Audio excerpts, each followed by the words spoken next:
Hi, this is one of those Master Lock water locks. Used to have one just like this when I was a kid to protect my bike.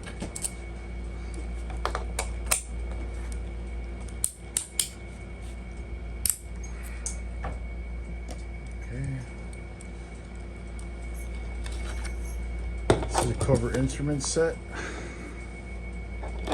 Water lock bypass set. I forgot what it's called, but shove this to the back. Okay, twist. Oh, I passed the point. Gotta hold it right there. Oh, it's off. It's as easy as that. It's pretty trivial. It doesn't really take any skill. So, yeah, it's not that secure. I guess what's to be expected with this type of lock. Thanks.